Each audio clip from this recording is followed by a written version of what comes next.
এরই মধ্যে বিরোধী তৃণমূল এবং বিজেপির কাছে এই খবর রটে যায় যে আমি সিপিএম থেকে বেরিয়ে আসছি। তো তৃণমূলের সাথে আমার একটা আদায় কাজ করার সম্পর্ক, যার ফলে তৃণমূল আসলে ওটা ঢোপে টেকে নি। তার এইবার বিরোধী শক্তি হিসাবে আমি বিজেপিকে বাছি। বিজেপিকে বাছার পরে আমি আমার ক্যান্ডিডেট দাঁড় করাই, প্রণপুত ক্যান্ডিডেট দাঁড় করা এবং তার সমর্থনে খাটি। কিন্তু ভাগ্যবশত বুথের রিগিং এবং এই নিয়ে টানাপোড়েনের কারণে তাকে জিতিয়ে আনা সম্ভব হয়নি। তো 2023 পঞ্চায়েত নির্বাচন এইভাবেই কাটে। কিন্তু 2024 নির্বাচনে নখদন্ত আস্তে আস্তে প্রকাশ পায় এই কারণে, যে সমস্ত বুথে বামপন্থীরা শক্তিশালী, এরকম 2 থেকে 3টে বুথে আমাকে দায়িত্ব দেওয়া হয় যে ওখানে সাম্প্রদায়িক প্রচার করার জন্য, যে হিন্দুদের পক্ষে প্রচার করতে হবে, মুসলিমদের বিপক্ষে প্রচার করতে হবে। যার ফলে আমি এইটা নিয়ে রাজি হইনি। এইটাই হচ্ছে আমার প্রধান কারণ। আচ্ছা রাজা, তুমি যে বলছো সিপিআইএম করতে মিডিলে বিজেপিতে চলে গিয়েছো তুমি, আবার তুমি সিপিআইএম এ এসেছো, মানে বাম ফ্রন্টে ফিরতে চাইছো বা কমিউনিস্ট পার্টিতে ফিরতে চাইছো। এই যে এটা মানুষ কি নেবে? যে অনেকেই তো ভাববে না এ তো ফেক, এ অ্যাকচুয়ালি বিজেপি সম্বন্ধে বাজে কথা বলার জন্যই বিজেপি ছেড়ে দেখানোর জন্যে বাম ফ্রন্টে ফিরছে। তুমি কেন বিজেপিতে জয়েন করেছিলে? কেন সিপিআইএম ছেড়ে বিজেপিতে জয়েন করেছিলে? বেশ, আমার একটু রাজনৈতিক ইতিহাসটা প্রথম থেকে শুরু করি। 2012-তে ছাত্র রাজনীতি আমার হাতে খড়ি। তো মসলন্দপুর 1 নম্বর পঞ্চায়েত, উত্তর 24 পরগনা জেলা কমিটির আন্ডারে, গোবরডাঙ্গা হাবড়া গ্রামীণ 1 এরিয়া কমিটি বর্তমান, ওতে ছিল হাবড়া জোনাল কমিটি। প্রথম আমার হাতে খড়ি গোবরডাঙ্গা কলেজ, ছাত্র রাজনীতির মারফতে আমার হাতে খড়ি। তো প্রথম বিষয়টা রাজনীতিতে আসবো সেটা এখনো ভাবনা চিন্তার মধ্যে ছিল না। যে জায়গাটা বেসিক্যালি আমার ছিল, যে কলেজে প্রথম ভর্তি হই, বাংলায় অনার্স নিয়ে ভর্তি হই। কলেজে ভর্তি হওয়ার পর আমাদের স্কুল লাইফের ম্যাক্সিমাম একটা বন্ধুরা ছিলাম বামপন্থী। 9, 10, 11, 12 তখন বামপন্থী সরকার এবং শেষের টাইম। তো আমার পরিবার দীর্ঘদিনই বাম রাজনীতি করতো, মানে অ্যাক্টিভ রাজনীতি না, মানে ভোটাধিকারের সমর্থন আর কি। তো যথারীতি কলেজে যাই, একাংশ বন্ধু বান্ধবের মধ্যে পাল্টে টিএমসিপি তৃণমূলের যে ছাত্র সংগঠন তাতে যোগদান করে। এইবার কলেজে যখন পা রাখি, এইভাবে হাসি ঠাট্টা হতে হতে এই রাজা বা বামপন্থী ঘরের ছেলে এসএফআই করবে ইত্যাদি ইত্যাদি। সেইখান থেকে তৃণমূলের একটুখানি রোষের শিকার হই। সেইখান থেকে ছাত্র রাজনীতির আমার উত্থান 2012।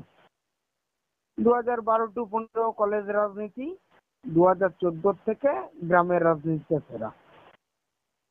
তো 2014, 2015, 2016, 2014 যখন বাই ইলেকশন হয়, তখন বাম রাজনীতির হয়ে প্রথম গ্রামে হাতে করি, বুথ এজেন্ট থাকা, বাড়ি বাড়ি প্রচারে যাওয়া ইত্যাদি ইত্যাদি। লোকে দেখলো না ছেলেটা সিপিএম করে, কলেজে পড়াশোনা করে ইত্যাদি। 2016, 2015-16তে বামেদের ছাত্র রাজনীতির প্রথম আমাদের কয়েকটা ছেলের মাথায় আসে, নাম বলছি, মসলন্দপুরের সমীর দাস, অভিজিৎ হালদার, আমি, আমাদের কয়েকটা ছেলের মাথায় আসে মসলন্দপুরে একটা ছাত্র রাজনীতির ইউনিট করা যায় কিনা। তো ছাত্র রাজনীতির ইউনিট করতে গেলে অন্তত 5-7 জন মেম্বার লাগবে, করে ছাত্র রাজনীতির একটা মসলন্দপুরে একটা ইউনিট করতে হবে, এসএফআর একটা ইউনিট করতে হবে। তারপরে লোকাল কমিটির চিন্তা ভাবনা। তো যথারীতি আমরা 9 জন জোগাড় হলাম। অ্যাক্টিভলি আমরা 6 জন ছিলাম, আর 3 জন মানে কি বলি আউটসাইড থেকে কম বেশি ইউনিট কমিটি তৈরি হওয়া। ইউনিট কমিটি তৈরি হলো, জোনাল কমিটি অলরেডি প্রস্তুতি কমিটি ছিল। তো প্রস্তুতি কমিটির আগে, জোনাল কমিটির সম্মেলনের আগে লোকাল কমিটি করতে হয়। মসলন্দপুরে 4টে ইউনিট হয় টোটাল, হাবড়া গ্রামীণ লোকাল কমিটির আন্ডারে 1। মসলন্দপুর 1, বেড়গুম 1, বেড়গুম 2, মসলন্দপুর 2। তো যথারীতি মসলন্দপুর 2, মসলন্দপুর 1 আর বেড়গুম 2 এই নিয়ে আমাদের ইউনিট কমিটি তৈরি হয়। ইউনিট কমিটি তৈরি হওয়ার পরে বেড়গুম 1 ফাঁকাই থাকে। তারপরে এই নিয়ে আমাদের লোকাল কমিটি তৈরি হয়। তারপরে জোনাল কমিটি। তো প্রথমবার আমি জোনাল কমিটির আমন্ত্রিত সদস্য ছিলাম, পূর্ণাঙ্গ মেম্বার ছিলাম না। তারপর 2016 বিধানসভা নির্বাচন, জোনাল কমিটি এবং লোকাল কমিটির পারফরমেন্সের ভিত্তিতে আমি বিধানসভা কমিটির ছাত্রর পক্ষ থেকে প্রতিনিধিত্বে গেলাম। যাই হোক, 2016 বিধানসভা নির্বাচনও পার হলো। এইবার আমার রাজনীতির একটা টার্নিং পয়েন্ট তৈরি হলো। 2016 বিধানসভা নির্বাচনের খাটাখাটনির পর আমি এজি মেম্বারশিপ পেলাম। এজি মেম্বারশিপ পাওয়ার পর আর ওদিকে তো মোটামুটি ছাত্র রাজনীতিটাও চলছে। তো আমাকে নিয়ে একটা দই টানাটানি শুরু হলো। এক অংশ চাইছিল আমি যুবতে যাই, তো আমি যুবতে যাইনি, তো ছাত্র রাজনীতিতে থেকে গেলাম। পরবর্তী এইভাবে 2 বছর কাটলো। 2000 এই মুভমেন্টটা খুব একটা ভালো করে শোনার একটা ভাইটাল পার্ট আছে। 2018 পঞ্চায়েত নির্বাচন একটা মারাত্মক সময়। পঞ্চায়েত নির্বাচনে আমার সাথে একটা পার্টির সংঘাত তৈরি হয় ব্রাঞ্চ স্তরের একটা অংশে। সংঘাতটা এই, ব্রাঞ্চের একটা অংশ চেয়েছিল বিজেপির সমর্থনে তৃণমূলকে হারানোর জন্য, মানে প্রত্যক্ষ সমর্থন না, পরোক্ষ সমর্থনে কিছু কিছু বুথে নির্দল প্রার্থী হবে। যথারীতি সেখানে আমার একটা প্রশ্ন ছিল। প্রশ্নটা হলো এই যে বিজেপির সমর্থন থাকছে পরোক্ষভাবে, আমাদের নির্দল থাকছে, বিজেপির যে ক্যান্ডিডেট থাকছে, যথারীতি ওরা বললো হ্যাঁ বিজেপি ক্যান্ডিডেট দিচ্ছে। তখন আমি বললাম তাহলে নির্দল প্রার্থী যখন হবে তাহলে বিজেপির প্রার্থী থাকতে আমাদের নির্দল প্রার্থী কেন হবে? আমাদের প্রার্থী সিপিএম এর প্রতীকেই থাকবে বা বামফ্রন্টের প্রতীকেই থাকবে। যথারীতি এই নিয়ে আমার সাথে একটু মনোমালিন্য হয়। তো ঘটনাচক্রে এইভাবে চললো। আমি ব্রাঞ্চে আর সেইভাবে যোগাযোগ রাখতাম না। এইবার লোকাল কমিটি এবং পার্টি লোকাল কমিটির এক অংশ আমার সঙ্গে যোগাযোগ রাখতো যে রাজা তোমার বুথে এরকম ক্যান্ডিডেট পাওয়া যাচ্ছে না, কি করণীয়? যথারীতি একদিন আমি আমার বাড়িতে ডাকি, পঞ্চায়েত নির্বাচনের লাস্ট ডেট নমিনেশন। তো কেউ ভোটকে না দেখে, আমার মা হাই ডায়াবেটিস পেশেন্ট এবং নার্ভের পেশেন্ট। তো মাকে বললাম মা আমার বুথে যা পরিস্থিতি আমাদের জেতার সম্ভাবনা নেই, কিন্তু পার্টির সিম্বল রক্ষার্থে আমাদের একটা ক্যান্ডিডেট দিতে হবে।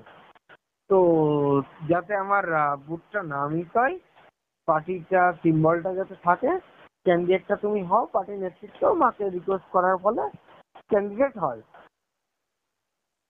এইবার এইভাবে পঞ্চায়েত নির্বাচন তৈরি হয়। ব্রাঞ্চের থেকে যে খুব একটা সহযোগিতা আমি সে সময় পাইনি। যাই হোক, 2019 সালে এই বিষয়টা মিটেও যায়। 2021 সাল, 2021 সালে একটা বিষয় নিয়ে মনোমালিন্য হয়। মনোমালিন্য হয় যে বুথের রাজনীতিটা কার হাতে থাকবে, এই নিয়ে বুথের মধ্যে দুটো গ্রুপ তৈরি হয়। যথারীতি বুথ এজেন্ট তৈরি হবে, প্রচার টোচার যা হোক কম বেশি চলেছে। তো বুথ এজেন্ট কারা কারা থাকবে, তো সেইখানে দাঁড়িয়ে দুটো ভাগ হয়ে যায়। একটা ভাগ আমার দিকে আসে, একটা ভাগ আর এক দিকে যায়।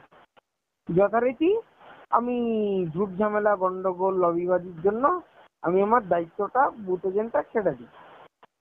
এই নিয়ে পার্টির এক অংশের সঙ্গে আমার একটা সংঘাত তৈরি হয় এবং আমাকে তৈরি হয় যে আমি বিরোধীদের সঙ্গে আন্ডারস্ট্যান্ডিং এ রয়েছি।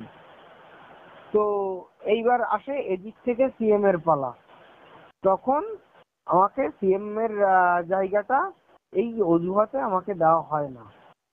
তার মধ্যে আমি আরেকটা কারণ তুলেছিলাম যে পার্টি যারা করে তাদের রেশন কার্ড কেটে যায়, ঘরের লিস্টের নাম কেটে যায়, কিন্তু পার্টির এরিয়া কমিটির দুই একজন নেতা সম্পাদক বা সম্পাদিকার সুপারিশে তৃণমূলের কাছ থেকে ঘর পায়, কেন্দ্রীয় সরকারের ঘর পায়। এটা কি করে হয়?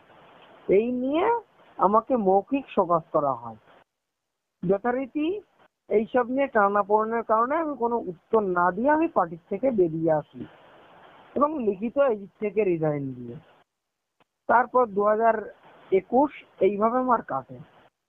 তো আমি যেহেতু মানে কম বেশি রাজনীতির সাথে জড়িত, তখন আমার কাছে একটা জেদ চেপে যায়। জেদ চেপে গেলে আমি একটাই প্রশ্ন করি, আমি নিজের কাছে প্রশ্নটা করি এই, রাজনীতিতে আমার ভবিষ্যৎটা কি? এর মধ্যে আর একটা আমার বিজেপিতে উত্থানের জায়গা বলি, আমাদের যেমন এরিয়া কমিটি, বিজেপির তেমন মন্ডল কমিটি। এই যে বিজেপির যে মন্ডল কমিটিতে আমি বলি আমাকে একটা দায়িত্ব দেওয়া হবে। যথারীতি আমাকে একটা না দুখানা দায়িত্ব দেওয়া হয় 2023-এর পারফরমেন্সের ভিত্তিতে। 2023, 2024-এ আমি যুব মোর্চার সাধারণ সম্পাদক বিজেপি ছিলাম। গাইঘাটা, ওদের হচ্ছে গাইঘাটা 3 মন্ডল বলে, যেটাকে আমাদের গৌডাঙ্গা হাবড়া 1 গ্রামীণ বলে। আর বিজেপির বুথের সাধারণ সম্পাদক আমার দায়িত্ব আমি ছিলাম। যথারীতি এই প্রচার না করাতে, এবং বিজেপির প্রচুর টাকা ঢোকে ভোটের সময়, প্রায় বুথ প্রতি 11 থেকে 14,000 টাকার মতন অ্যাপ্রক্সিমেট এরকম ঢোকে। এই টাকা নিয়ে বিজেপির যে মন্ডল কমিটি, তাদের সঙ্গে আমার একটা বিরোধ বাধে মন্ডলের সভাপতির সঙ্গে, এই টাকার হিসাব ভাগ বাটোয়ারা ইত্যাদি ইত্যাদি নিয়ে, সে টাকাটা কোথায় খরচা হচ্ছে না হচ্ছে। তখন আমার বিরুদ্ধে বলা হয় যে যে রাজা আবার বোধহয় সিপিএম এর কাছে সব তথ্য ফাঁস করছে। যথারীতি এই অভিযোগ ওঠে এবং আমি আমার প্রমাণ সহ খারিজও করে দিই। ওদের একাংশ আমাকে সহযোগিতাও করেছিল। ওদের 3টে মেম্বার ছিল, তার মধ্যে 2জন বিজেপির যে নির্বাচিত প্রতিনিধি মকরন্দপুর এক পঞ্চায়েত 3জন, তাদের মধ্যে 2জন আমার পাশেও ছিল। কিন্তু যাই হোক, খারিজ করার পরে আমি দায়িত্ব থেকে লিখিত রিজাইন দিই এবং আমার মনে হয় যে সাম্প্রদায়িক রাজনীতি আমার পক্ষে করা সম্ভব না এবং মানুষকে ভুল বোঝানো আমার পক্ষে সম্ভব না। তারই মধ্যে আর একটা ঘটনা ঘটে, যেটা ভাইটাল ইস্যু, সিএ এনআরসি। এই সিএ এনআরসিটা কি, পরে আমি একটা সময় আলাদা আমি বিস্তারিত ব্যাখ্যা করব, কোন ধারা কি বৃত্তান্ত, আমি সব টোটাল বিষয়টা আমি পড়েছি। তো এই নিয়ে আমার সঙ্গে বিরোধ বাধে, যার ফলে আমি লিখিত রিজাইন দিয়ে বেরিয়ে আসি।